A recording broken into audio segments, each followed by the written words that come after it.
reckless behavior, or this feeling of always being on edge, like when someone like needs to always sit with their back to the wall in a room and so forth. And then sleep disturbance is a big one, when you have a lot of trouble like falling asleep or a lot of trouble staying asleep. So those are kind of the four major categories that go along with that. And it can be like experienced in different ways, and there are different degrees. Yeah. It's funny you mentioned, kind of sitting with your back to the wall or whatever. My wife makes fun of me all the time because when we go into a restaurant or something, I always have to be with my back to the wall, or at least if there's no wall, I have to be facing like the door that I can see when people come in. I don't want to have my back to the main entrance or whatever. And another thing you talked about there was not like wanting to talk about things. It's funny because over the years, I don't go home and talk about my job. I don't go home and, hey, how was your day at work? Well, I did this. I don't do that. I don't know if any other officers do, but I don't want to talk about it. I want to leave it here. You know what I mean? Right. Some people, maybe some officers, want to go home and share what happened or what they saw. But to me, even when I can think back of certain situations that I saw throughout my career that bothered me, that stuck with me I would always say, that's going to take me a couple of days to get over that. Those kind of things stick with you for a while, but it's like once that first couple of days, 2-3 days goes by, it's not there anymore.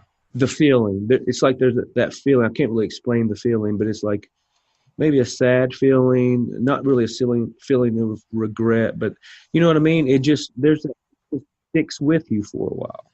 Right. Yeah, and you make a good point. Like it's normal to have reactions to really difficult things that we experience or see. And really, in order for something like to be considered PTSD, like that has to stick around for like an extended period of time, like longer than a month. So like a reaction of a couple of days, that's like a normal reaction to something that you see or experience. But it's when something is prolonged that it's really considered a problem. Or if it's causing like problems in day-to-day life. I mean, that's kind of what you're looking for as well. Like in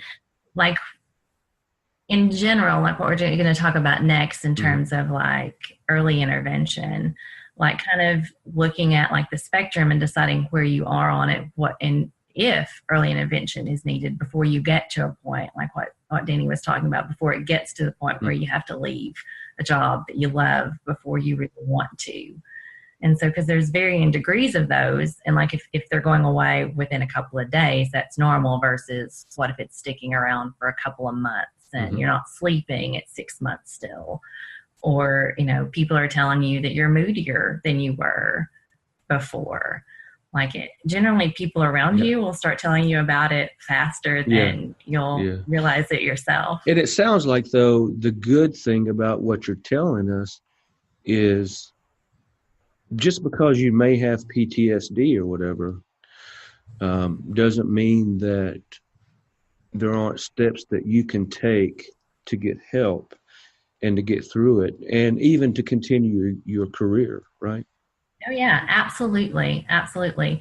There are like multiple different types of treatment. And I mean, it's individual, like a person can pick what they feel like is going to work best for them. I think a key thing is like recognizing that early and kind of seeking that intervention kind of early on. I think that's really, really helpful. It's kind of the difference of trying to treat something like in a primary care office versus critical care. By the time you get to the critical care stage, it's just going to be more difficult to treat and be more impairment. Let me ask you this with, and we keep going back to Danny's story, but he mentioned a trigger, something that kind of set off those episodes that basically ultimately caused him to have to leave his job or whatever.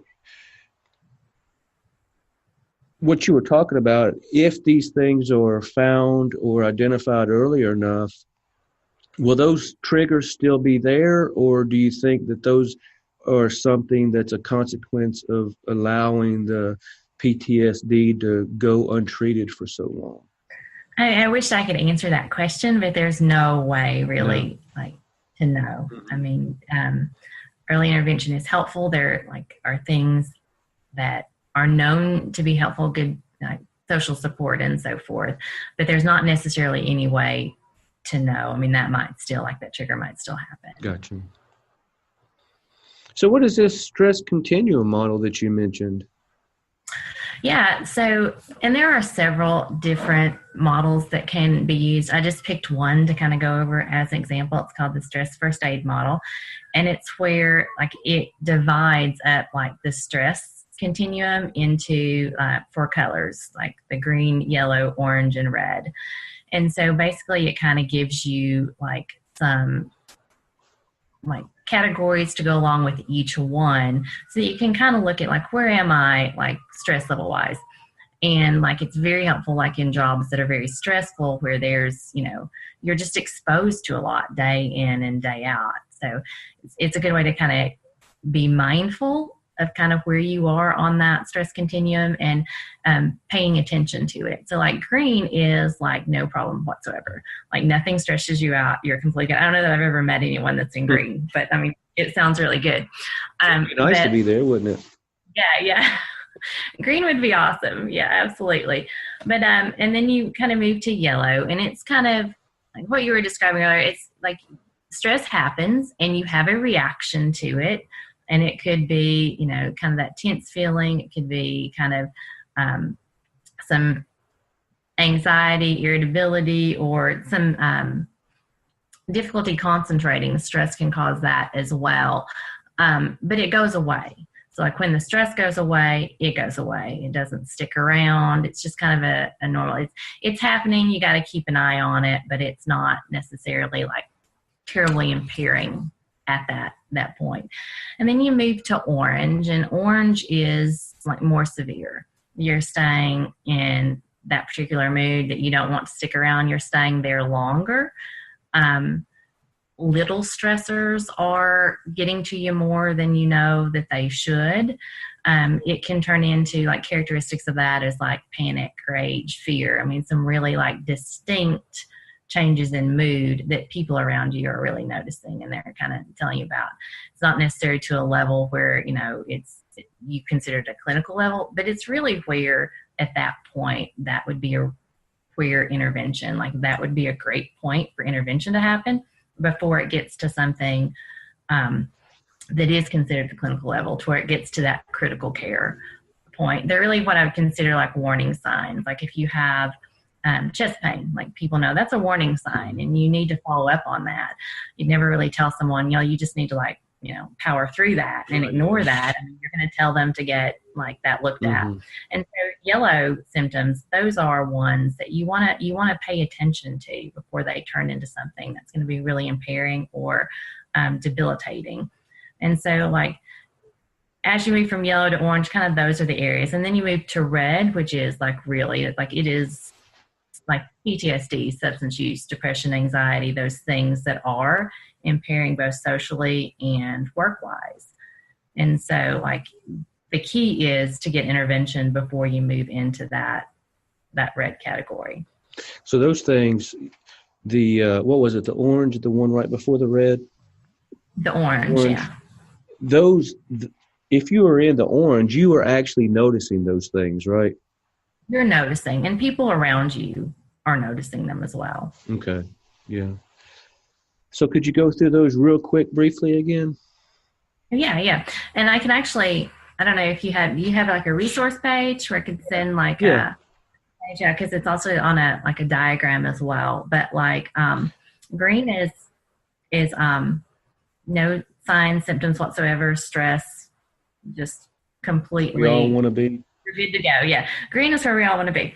And then yellow is kind of normal stress reactions. You have a stressor, and it's you are having a response to it, but it goes away fairly quickly after the stress ends. Where yellow is more where like something happens and you feel yourself, it's not going away. And it can happen again, like we're talking about PTSD and like all of these things, like when you have PTSD in general, like if you have the underlying kind of mild PTSD, when you get to yellow, when you start having stresses that are getting you into yellow, that's by far something that's more serious that you need to pay attention to. So that's when we're talking about early intervention at that point. Early intervention, yeah, definitely with, and maybe even the yellow, depending on like, you know, how long it's staying around. If your response to stress you're unhappy with and it's staying around a little longer than you want it to, I mean, that may even be a good place, but definitely in the orange where, you know, like lists panic, rage, like extreme fear, like really severe things that are out of character for someone. And then red is like the substance use PTSD, really socially and occupationally impairing. Okay. So what I'll do is once you send those to me, I'll post those in the show notes so they can have access to those and actually be able to look at it and get a visual of what you just explained. We all like to look at things too. So you were talking about early intervention. What are some of the first things that we could do in helping us find that help that we may need? Yeah, and I think that like what Danny said in his interview about like the first step being just reaching out to someone you feel comfortable talking to. I mean, that's a great first step. Like in terms of like a second step, like there are like multiple types of interventions, like some types of therapies that can reprocess like traumatic memories, and not just one. So if the PTSD is caused from multiple different traumatic events, like there's reprocessing for that as well. So there's like therapy focused on PTSD now. And so like finding like resources, like whether your department has resources, community resources, and so forth, looking at all the options, kind of going in and discussing and deciding what's right for you. Because like, it's not one size fits all. Yeah. People are different in terms of what's going to work well for them. Some of the resources that we were talking about before, like an employee assistance program and stuff like that, that most businesses, and I know we have one here at the police department, those are very, very helpful. Are there any other resources that you could maybe talk about that we might have access to? Yeah, in terms of like most insurance companies have a list like online of providers that take their insurance, and like they have usually some sort of bio or recommendation and so forth. So that would be a great place to look as well. And there's quite a few resources in terms of like there's a crisis text line. I don't know if you're familiar with that, but it's the crisis text line. If you can text 741-741, it's completely confidential, and they can also help like find resources and so forth in your area. So that was 741-741. 741-741. And if you like text blue, then that's like the code that it's like a police, like a law enforcement text. So how would that work? Just so we all understand, you would text the 741-741 and then text the blue, or do you make sure I'm right? You put the 741-741 in the number, and then you would text blue like to that number. I got you. Yeah, okay. Yeah. That makes sense. Yeah. And like that's for like if, you know, you could text that for like any type of like crisis situation where you really need your resources, but we're not really ready to reach out to someone.